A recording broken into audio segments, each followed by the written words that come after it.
Dear students, अस्सलाम वालेकुम। Welcome to AMS high school.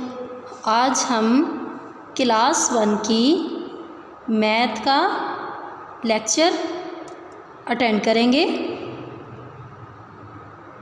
सबसे पहले हम इसमें देखते हैं जी। तो डियर स्टूडेंट्स, सबसे पहले आज हम इसमें क्वेश्चन नंबर 1 देखते हैं।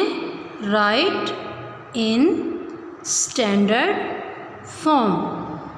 अब ये स्टैंडर्ड फॉर्म क्या है? स्टैंडर्ड फॉर्म में डियर स्टूडेंट्स आपके पास अमाउंट खोल के लिखी गई होती है, आपके पास मौजूद होती है, जिसको आपने बंद करके लिखना है, इस शक्ल में इकट्ठे करके लिखना है।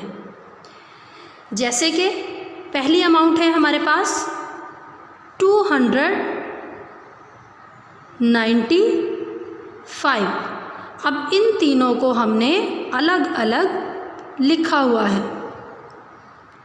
इन अलग अलग को हमने इकट्ठा मिला के लिखना है, जैसा कि काउंटिंग में लिखते हैं। 295। इससे हमें पता चला कि 3 डिजिट्स हैं, तो ये हमारे पास 100 की अमाउंट है। जैसे ये 200 है, बोलने से ही पता चल रहा है कि 100 है, तो इसमें 3 डिजिट्स हैं, 1 2 3, 200। इसके बाद है 90। अब इसमें 2 डिजिट्स हैं। आप लोग जानते हैं कि टेंस में हमेशा 2 डिजिट्स होते हैं और यूनिट में सिंगल डिजिट। तो जब इसको मिला के लिखेंगे 295। नेक्स्ट है हमारे पास 732। इसको भी हमने इसी तरह बंद रकम लिखनी है। जैसे इसमें पहले दिया गया है 700 को अलग लिख दिया, 30 अलग है और 2 अलग है। हमने इन तमाम को इकट्ठा करके इस शक्ल में लिखना है, 732। अगला है हमारे पास 88। अब इसमें सिर्फ हमारे पास 2 डिजिट्स हैं। एक हमारे पास टेंस की रकम है और एक हमारे पास यूनिट की। अब हमने इन दोनों को इकट्ठा करना है, 80 और 8। जब इनको हम इकट्ठा करके लिखेंगे तो हमारे पास इस शक्ल में रकम आएगी। इससे हमें पता चलेगा कि ये हमारे पास टेंस की रकम है।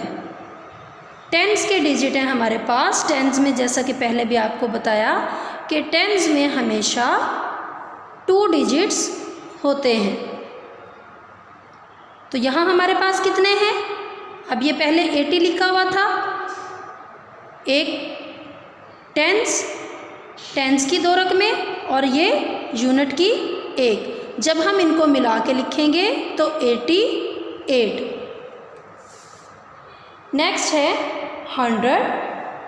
अब ये देखिए 100, बोलने से ही पता चल रहा है कि ये हमारे पास 100 की अमाउंट है, क्योंकि एक तो इसमें 3 डिजिट्स आ गए हुए हैं, 1 2 3। तो 3 डिजिट्स हमेशा किस में होते हैं? 100 में। इसके बाद हमारे पास टेंस में अमाउंट है 1 0 10। तो 10 में कितने डिजिट्स हैं? 2। इसके बाद हमारे पास यूनिट है 3, 100 10 3। इनको जब हम मिला के लिखेंगे तो ये हमारे पास आएगा 113। 10 में 3 प्लस किए तो ये 13, 113। नेक्स्ट है हमारे पास 970। ये भी हमारे पास 100 की अमाउंट है। 1 2 3 3 डिजिट्स हैं, तो इसी से हमें पता चलता है कि ये हमारे पास 100 की अमाउंट है। दूसरा डिजिट हमारे पास 10 में है, 7 और 0 2 डिजिट्स हैं, इससे हमें पता चला कि ये टेंस की अमाउंट है 970। जब हम इसको इकट्ठा करके लिखेंगे तो 970 इस शेप में लिखा जाएगा।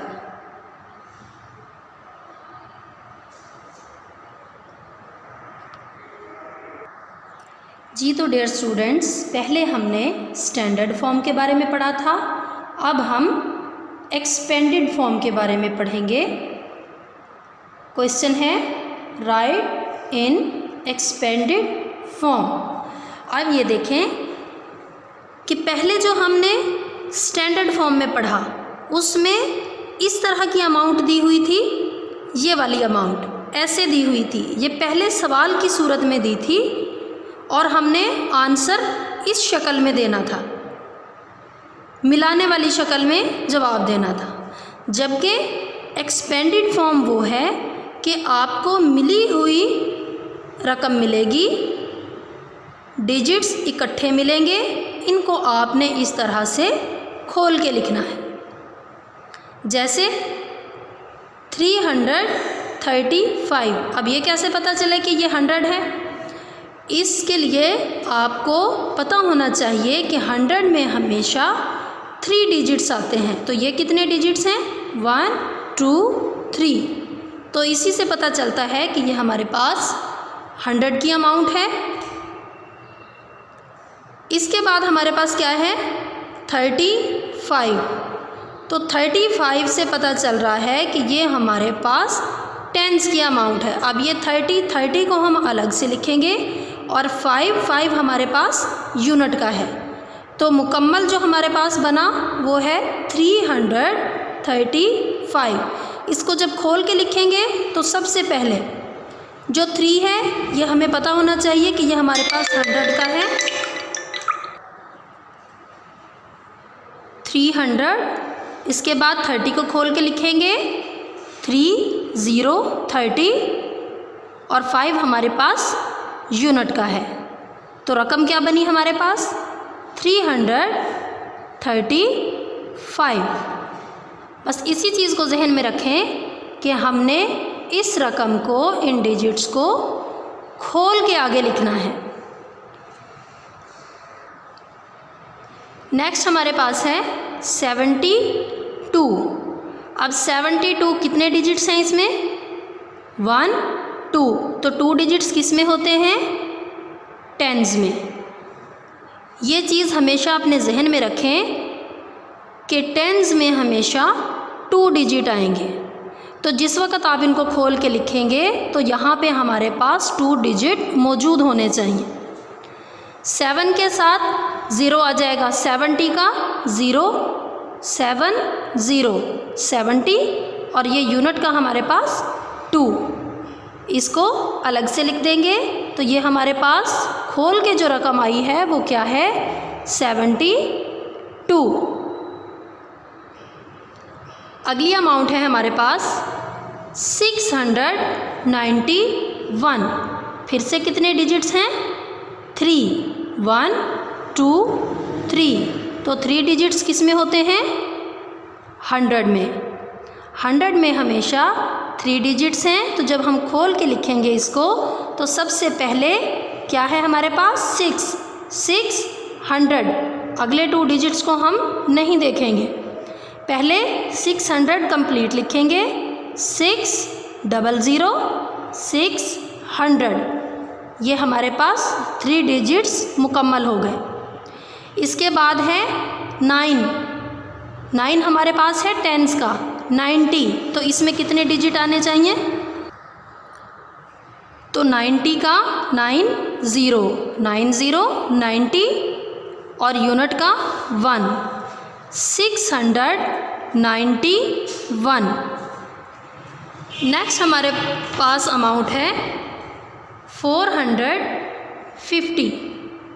अब 4 है हमारे पास 100 का, फिर से वही हमारे पास 3 डिजिट्स हैं 400, इसके बाद हमारे पास 2 डिजिट्स हैं 50, टेंस की अमाउंट है।